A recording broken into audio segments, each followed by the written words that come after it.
நம்மளும் ஒவ்வொரு தடவை நினைப்போம், இந்த ஃபோனே கையில குடுக்கக்கூடாது அப்படின்னு நினைப்போம். ஆனா, சில நேரங்கள்ல ஃபோனு கையில குடுக்காமலே ஒரு காரியம் ஆவாது. வீட்ல உள்ள அவளுக்குள்ள வேலை நடக்கணும்னா, ஃபோன குடுத்து தான் ஆகணும் கையில. அதனால குடுத்துட்டு போயிருக்கா.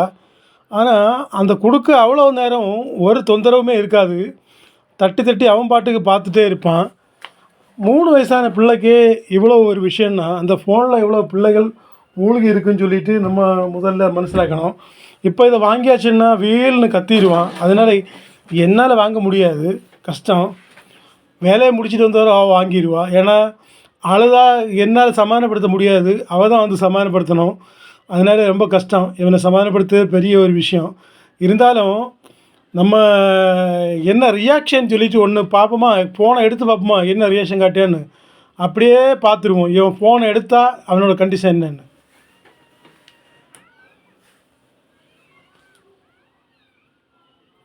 அப்படியே பார்க்கான். பேசாம இருக்கான். முகம் எல்லாம் ஒரு மாதிரி அழுதது மாரி உள்ள ரியாக்ஷன் ஆகுது. இப்ப அழுவான். அழுவானா மாட்டானா? ஃபோன் வேணுமா? அ? ஃபோன் வேணுமா மக்களே? அ? ஃபோன் வேணுமா?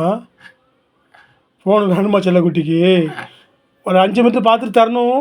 கிட்ட வச்சு பார்க்கக்கூடாது. நீக்கி வச்சு பார்க்கணும். சரியா? குடுத்துட்டேன். என்னால தாங்க முடியாது. அழுகைய பார்க்க என்னால முடியாது. அது பெரிய விஷயம். ரொம்ப கஷ்டம். ரொம்ப நேரம்லாம் ஒரு 5 மினிட், 10 மினிட் தான் குடுப்போம். அதுக்கு மேல குடுக்க மாட்டோம். அவ வாங்கி அழுதுட்டு அவங்க 2 சமாதானப்படுத்தி அப்படியே போயிரும். நாங்க அப்படிங்க போகல. இதே மாதிரி உங்க வீட்லயும் இப்படி தான் இருக்கும் நிலைமை. வணக்கம் நண்பர்களே. இது